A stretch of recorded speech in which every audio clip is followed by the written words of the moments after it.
Baik, bismillahirrahmanirrahim. Assalamualaikum warahmatullahi wabarakatuh. Saya mengharapkan anda berada dalam keadaan sehat walafiat. Kalau siapa yang di pangkuan yang disayangi pada petang ini ataupun pada malam ini di Malaysia, anda mungkin ingin mengikuti program saya ini sebab ada 7 cara yang senang sangat orang melukai hati kita.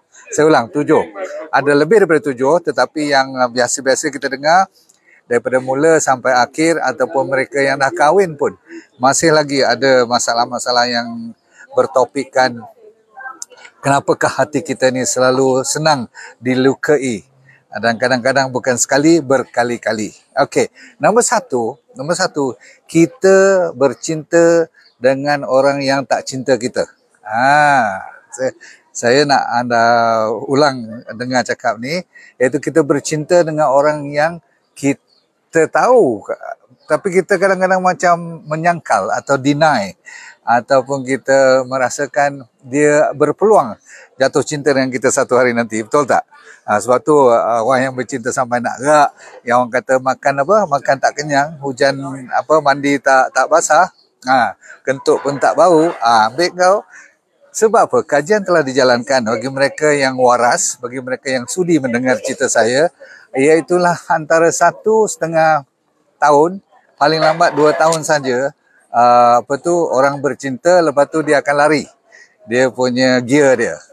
Bermula daripada romance tu yang saya kata tadi tu, masa yang macam you tak boleh ingat siapa dah. Mak bapak kata apa pun tak dengar, kawan baik kata pun tak dengar, semuanya nampak baik je, betul tak? Jadi anda sekalian kena faham bahawasanya kalau begitu berlaku, tunggulah 1.5 tahun ataupun 18 bulan, dia akan menjadi kurang daripada romance, jadi perkataan delusion.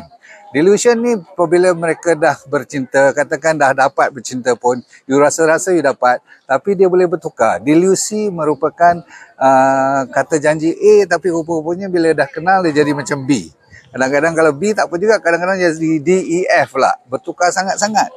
Itu yang kalau you tengok selebriti kahwin tak sampai 2 tahun dah minta tukar, maksudnya dah nak berhenti, dah nak cerai dan sebagainya. Okay, yang penting ialah jangan jatuh cinta pada orang yang tak cinta kita. Yang tu kesalahan yang besar daripada mula lagi. Tadi saya cerita yang sempat bercinta, ada romance semua. Ni yang tak sempat langsung. Dah tahu kita attack dia, kita nak ni lah usah dia pun, dia tak layan dia. Kita hantar 5 ayat yang cantik-cantik, dia balas 1 je. Perkataan pula tu. Ataupun perkataan tak apa juga, dia tulis, dia bagi emoji pula. Emoji senyum tak senyum. Ada kita ni, macam mana ni kalau kita chat, hantar teks sebelah pagi, dia hantar sampai pukul malam kan baru dia hantar. Tu pun kalau dia hantar. Kadang-kadang kita tengok dia dah baca tapi dia tak balas apa pun.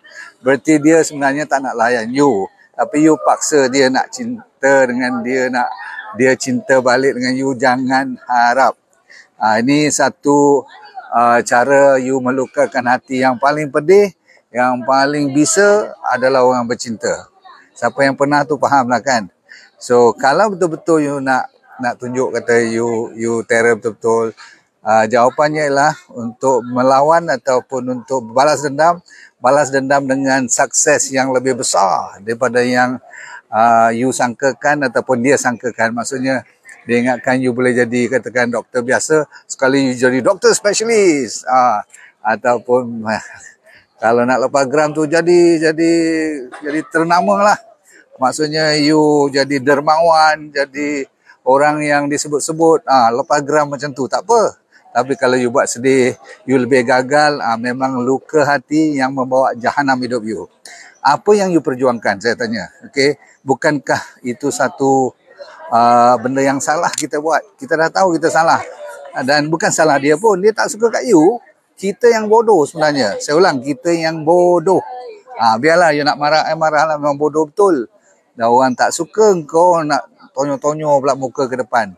Dah cuba, bukan tak cuba. Cukup-cukuplah. Bukan jodoh you, bukan rezeki kita. Bahkan mungkin yang lebih elok menunggu kita. Yang ni kita tak nampak ni. Faham? So kita mak takut kehilangan dia dan kita rasa tak aman sampai bila-bila pun. perasaan kita ni tak seimbang. Dia lain, you lain. Betul tak? Dan mereka sebenarnya, orang-orang yang you nak bercinta ni dan mengharapkan cinta dia, sebenarnya dia menghalang you mencari cinta yang sejati. Sebenarnya you ada kasih dan sayang yang betul.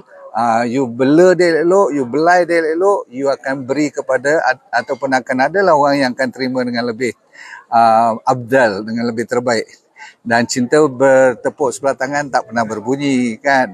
So cukup dulu. Satu ialah jangan lagi bercinta dengan orang yang tak cinta pada you.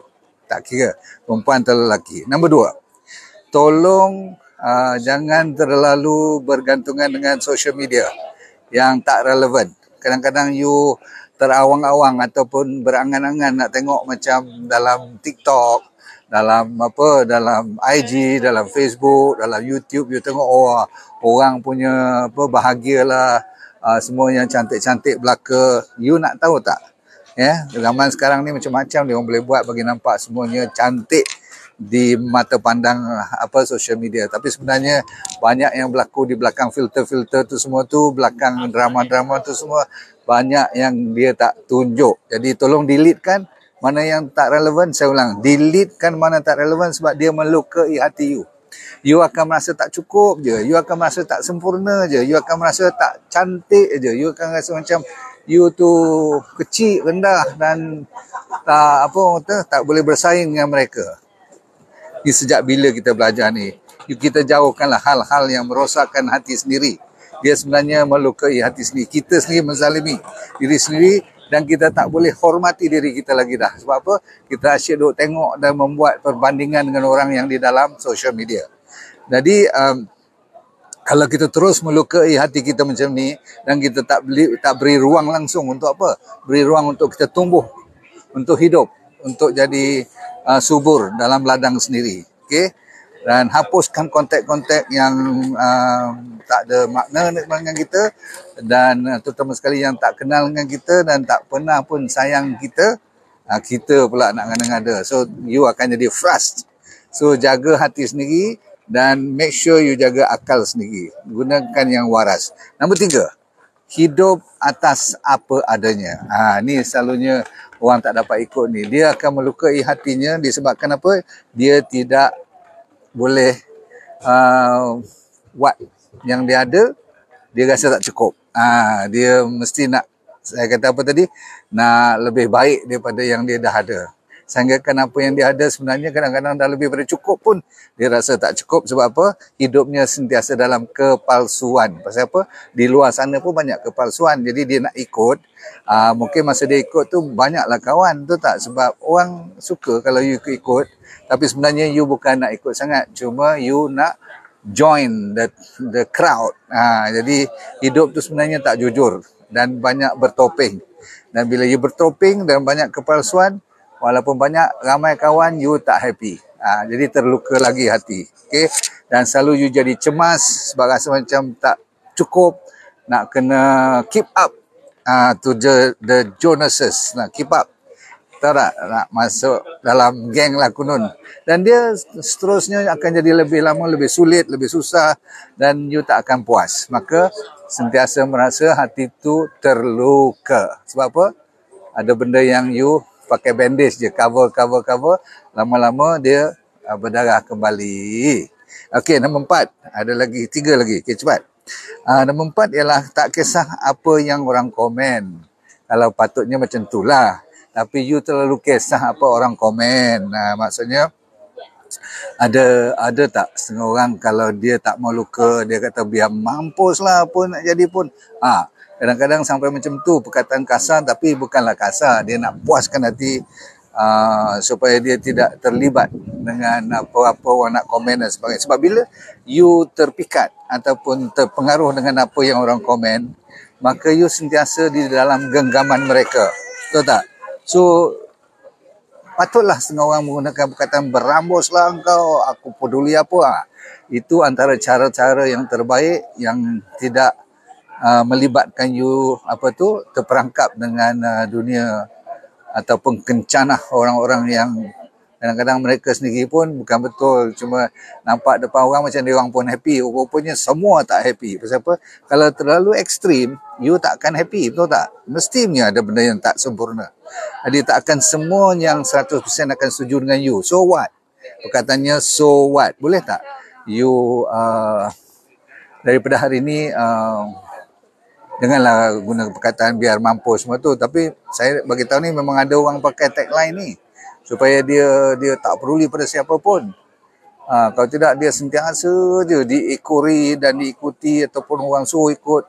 You forget about it, okay?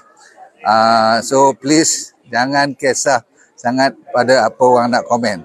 Ingat setengah orang buat baik pun orang mengata, buat jahat lagi lah orang mengata. So lebih baik you buat apa yang you rasa baik untuk diri you dan tidak banyak buat dosa. Alhamdulillah. Sebab apa? Nombor 5 ni ialah ramai orang terluka atau senang dilukai disebabkan dia terlalu overthinking. Dia fikir lebih. Fikir apa orang nak kata, apa orang nak komen, fikir apa pendapat orang yang you itu tentang pemikiran orang tentang diri you, tapi bila dia nak buat sesuatu tu dia akan rasa luka. Sebab apa? Dia fikir macam-macam. What if this? Jika aku buat jadi macam mana? Kalaulah macam ni apa nak jadi? Dan penyakit kalau ni pun boleh melukai diri. Terlalu banyak kalau dalam hidup. Saya kira kat 7-Eleven banyak jual coklat kalau. Maksudnya ramai orang suka, kalaulah aku jadi macam ni, jikalah aku dapat rumah besar macam ni, kalaulah aku naik pangkat lah. Jika dan kalau selalu pakai sangat pun melukai diri. So, buang perkataan terlalu banyak jika dan terlalu banyak jikalau. Dan stop overthinking. Thinking yang terlalu lebih daripada sepatutnya. Dan last 2 ialah, kalau dah jauh daripada Allah, ni you akan terluka. Allah ni dia ada cara dia untuk mengingati, untuk kita mengingati Allah balik. Kan kadang-kadang dia bagi secara dugaan, macam tadilah bercinta dia gagalkan, berkawan dia bagi kawan-kawan yang suka menipu, dia boleh. Ataupun dia bagi malapetaka, bagi kesakitan. You tahulah kan, saya pun dah kena kanser, dah kena gout, sakit yang dahsyat lah. Ni sampai hari ni jalan kat London ni pun terencok-encok lagi dia punya bekas operation. Sakit, bisa bersengal. Jadi kalau kita tak mendekati dengan Allah, kita akan terluka. Sebab apa kita always ask, why ni, kenapa tak baik-baik lagi ni, rupanya dia nak angkat darjat kita. Okey, tetapi kalau kita tak pandai dengar teguran-teguran atau ingatan-ingatan ni, kita akan terluka yang secara kronik lama. Rasa kecewa, kita akan rasa hidup kita tak pernah yakin, selalu ragu-ragu, was-was, lemah. Jadi kita kena tetap tegar dan terus sujud. Sebab bila kita sujud dan berbisik kepada langit, sebenarnya sampai ke langit pun boleh dengar. Orang katalah sujud berbisik ke bumi tetapi terdengar sampai ke langit. Wah, sedap betul lah, kita walaupun sujud ke tanah tapi langit dengar. Berarti kita kena sentiasa rapat dengan Allah SWT supaya tidak apa orang panggil, tidak luka. Okey. Sebab ramai orang yang lupa yang Allah tu lebih dekat daripada urat leher kita, maka dia rasa selalu keseorangan, kesunyian, rasa gelisah, berarti dia tidak rapat dengan Allah SWT. Itu satu lagi sebab kenapa kita luka. Dan last kali, yang ni saya sengaja tinggalkan last, sebab saya tahu pernah saya jadi doktor psikologi dulu, doktor psikiatrik selama hampir 2 tahun sebelum saya jadi doktor sukan. Iaitulah orang kata apa, luka lama suka berdarah kembali. Rupanya tempat-tempat yang lama ni kalau tak dijaga secara elok, tak dibela elok, tak sembuh betul-betul, dia senang dapat luka balik sebab dia lemah. Iaitulah mereka yang suka kepada kena aktiviti-aktiviti yang melukakan diri. Maksud saya begini, you pernah tengok tak orang yang kena pukul, dek suami dan sebagainya, bila dia bercerai, dia jumpa balik suami baru pun kaki pukul juga. Perasan tak? Kalau dia pernah berkawan, bercinta dengan orang yang sekian-sekian perangai yang mula baik nak gila, tapi lepas tu asyik nak kurung je, jealous yang bukan main, yang cemburu lebih daripada buta tuli ni, maksudnya nak keluar rumah langsung pun tak boleh. Ada tak macam tu? Lepas kalau dah tak jadi, maksudnya perkahwinan tu tak tahan lama pun, bila dia cari yang baru pun dapat orang macam tu. You nak tahu tak kenapa? Ni yang orang panggil kecanduan. Disebabkan dia dah biasa mendapat benda-benda yang macam ni. Kalau dia tak dapat, dia rasa macam tak kena je hidupnya. Walaupun dia benci, tetapi dia macam biasa. Kalau anda macam tu, saya minta you jumpa ahli psikiatris ataupun jumpa ustaz-ustaz supaya you tukar perangai you, tukar tanggapan you, tukar pilihan you. Sebab kalau you tak tukar, you akan sengsara setiap kali you bertemankan dengan yang baru. Jadi saya minta tabiat ni, anda memang sensitif orangnya, tetapi anda berbalik-balik menyerah diri kepada orang yang hampir sama perangai yang dulu. So terpaksalah you muhasabah, cerminkan diri elok, terpaksa tukar. Walau berat macam mana pun, sekiranya tidak, anda akan berulang balik nanti mendapat luka lama berdarah kembali. So cukup dulu saudara-saudara sekalian, saya dah bagi 7. Semua ni jangan disalahkan kepada nasib ya, please. Nasib memang Tuhan dah betulkan, memang Tuhan dah aturkan. Tapi kita disebabkan diberi panca indera, tangan, kaki, mata, hidung, mulut, telinga, dan yang paling penting akal, pemikiran dan jiwa kita yang menyambung antara badan dan roh. Jiwa kita yang menyambung antara badan dan roh, dia sambung dengan jiwa, dan dalam jiwa tu ada akal, ada hati dan ada nafsu. Saya ulang, ada akal, pemikiran kita, ada hati kita, emosi kita, dan nafsu, kemahuan kita. Semua ni nak kena kita balance elok, barulah kita tidak luka dan susah untuk orang melukai hati kita. Sebab kita steady, kita in control. Kita jumpa lagi, saudara-saudara sekalian. Saya beredar dulu daripada London sekarang. Anda diharapkan sentiasa dunianya bahagia, akhirat syurga, senyum-senyum seumur. Let go and feel good all the time. Bye. Saya buat kelas demi kelas untuk saya mengajar dia jadi dropshipper saya. Saya punya trainer, saya dah ajar di mereka untuk train you all tanpa modal langsung, yang perlu cuma handphone dan jari yang masih boleh bergerak. Kalau itu ada, you dah boleh berniaga tanpa modal, tanpa risiko apa-apa. Sama ada you bekerja boleh buat part time ataupun full time suri rumah tangga, no problem.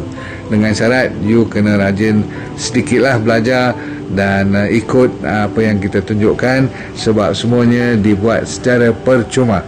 So kalau nak di antara 5 hingga 10 ribu tu, orang kata apa, senang-senang aja kalau you buat betul-betul. Okay, nak lebih pun boleh, tak ada masalah.